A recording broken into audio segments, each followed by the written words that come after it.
Hello friends, मैं हूं पारुल सैनी और स्वागत है आप सभी का विद्यावत्स पारुल यूट्यूब चैनल पर। पॉलिटी क्लास की सीरीज में कल हमने डीपीएसपीस को पढ़ा था, यानी कि राज्य के कर्तव्य पढ़े थे नागरिकों के लिए। आज हम पढ़ेंगे नागरिकों के कर्तव्य देश के लिए। ठीक है, इन्हें भाग 4 ए में रखा गया है और आर्टिकल की अगर हम बात करेंगे तो आर्टिकल है इसमें 51 ए। अगर हम मूल संविधान की बात करेंगे तो मूल संविधान में कोई भी मौलिक कर्तव्य नहीं था।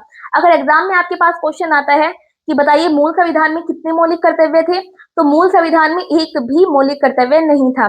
देखो क्या है कि जब इमरजेंसी लगी हुई थी देश में, तो इंदिरा गांधी जी की जो सरकार थी, उन्होंने उनके दिमाग में विचार आया कि जब नागरिकों के अधिकार है, ठीक है, नागरिकों को अधिकार मिले हुए हैं, तो उनके कोई ना कोई कर्तव्य भी होने चाहिए।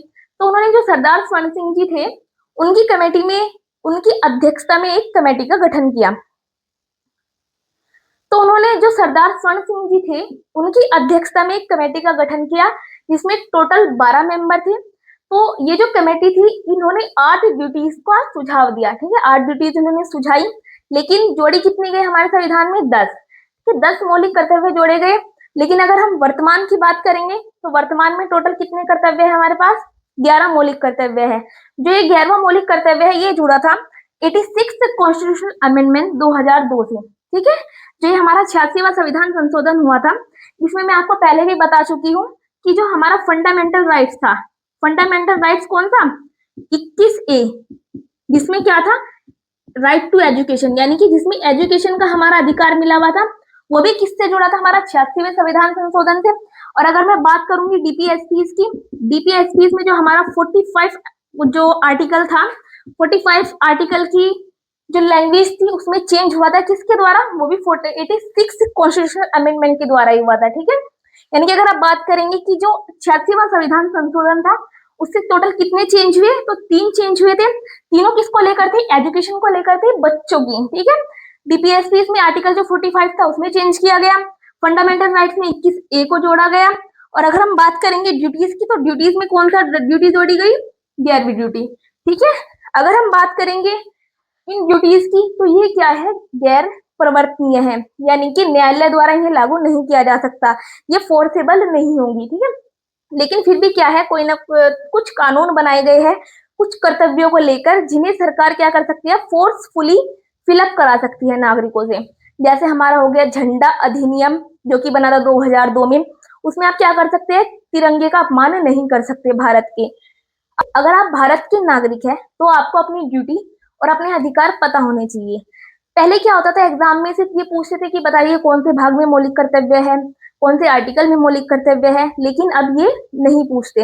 अब आपको स्पेसिफाई करके पूछेगा कि बताइए जो आर्टिकल है 51 ए, जिसमें मौलिक कर्तव्य दिए गए हैं, उसमें कौन सा मौलिक कर्तव्य है जो 51 ए के बी में है, सी में है, डी में है।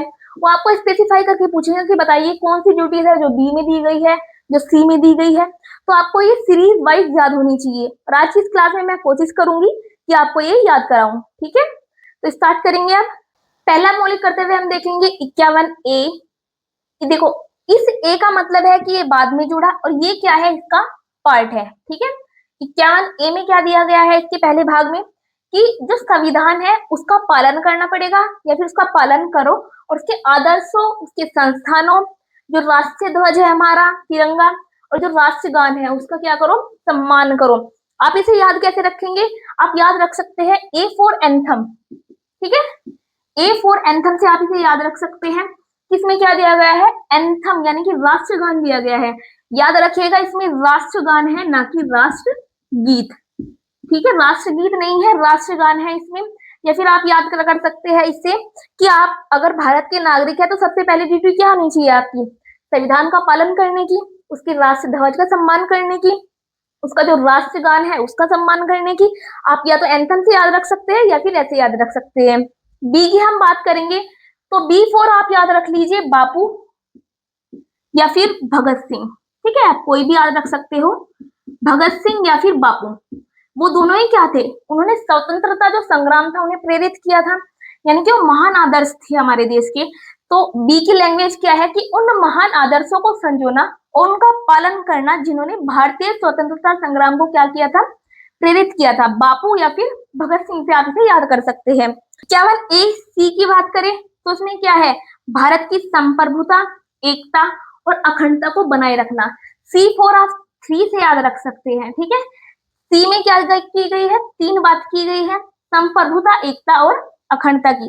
संप्रभुता मतलब सोवेरेनिटी, एकता मतलब यूनिटी और अखंडता मतलब इंटीग्रिटी, यानी कि हमें अपनी संप्रभुता, एकता और अखंडता को बनाए रखना है। डी की अगर हम बात करेंगे तो इसमें क्या है, देश की रक्षा करना और जरूरत पड़ने पर राष्ट्रीय सेवाएं प्रदान करना। आप इसे कैसे याद रख कर सकते हैं, D4 याद रखिए, डिफेंड, ठीक है। डिफेंड करना किसे, देश को डिफेंड करना, यानी कि देश की रक्षा करना और जरूरत पड़ने पर क्या प्रदान करना, राष्ट्रीय सेवाएं प्रदान करना। ई हम देखेंगे, ई में क्या है कि भारत के सभी लोगों में समानता, समान भ्रातृत्व का निर्माण और भेदभाव का विरोध करना। और मोस्ट इंपोर्टेंट है कि स्त्रियों के सम्मान के विरुद्ध जो प्रथाएं हैं उनका त्याग करना, ठीक है। यानी कि जो स्त्रियों के सम्मान में क्या करती हो, कमी लाती हो, उन प्रथाओं का त्याग करना।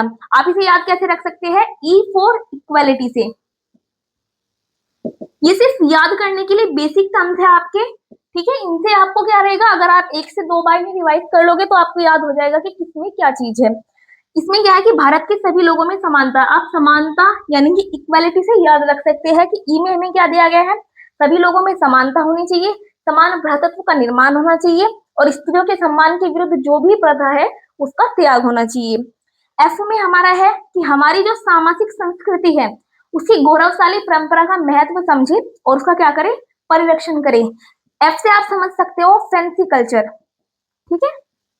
फैंसी कल्चर से आप समझ सकते हो इसे। फैंसी कल्चर का मतलब क्या है कि आप समझ सकते हो कि जो संस्कृति है उसे आजकल क्या बना दिया है, फैंसी बना दिया है।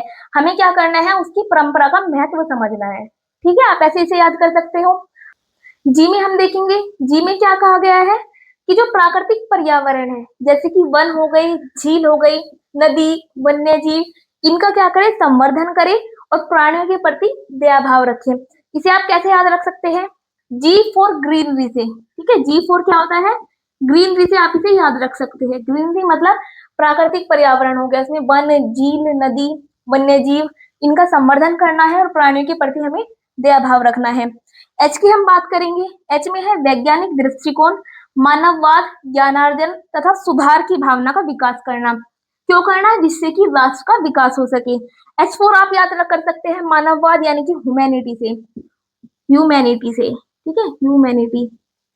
आप इसे याद कर सकते हैं ह्यूमैनिटी से कि एच में क्या है, H4 ह्यूमैनिटी, वैज्ञानिक दृष्टिकोण रखना है, मानववाद रखना है और ज्ञानार्जन में सुधार करना है जिससे कि राष्ट्र का विकास हो सके।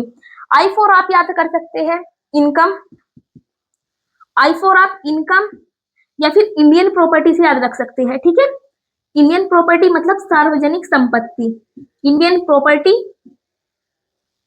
या फिर आप याद कर सकते हैं इनकम से, I4 इनकम या फिर इंडियन प्रॉपर्टी। इसमें क्या कहा गया है कि जो सार्वजनिक संपत्ति है उनको सुरक्षित रखना है और हिंसा से दूर रखना है।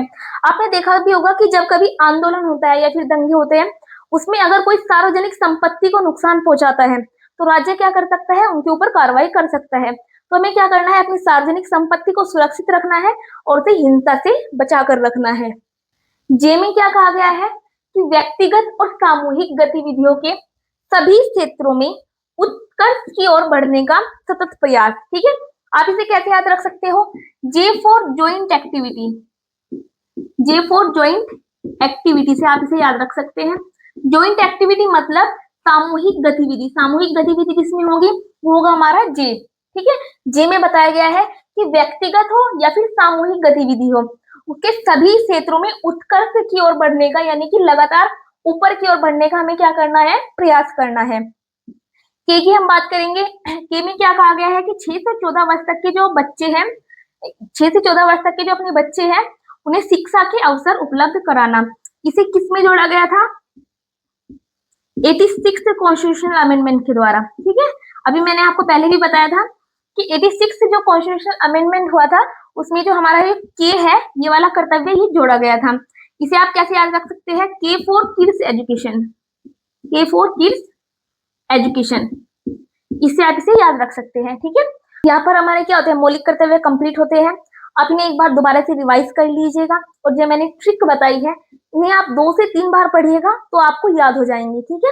अगर आपको लेक्चर पसंद आया हो तो वीडियो को लाइक कीजिएगा, शेयर कीजिएगा एंड सब्सक्राइब कीजिएगा हमारे यूट्यूब चैनल को। धन्यवाद।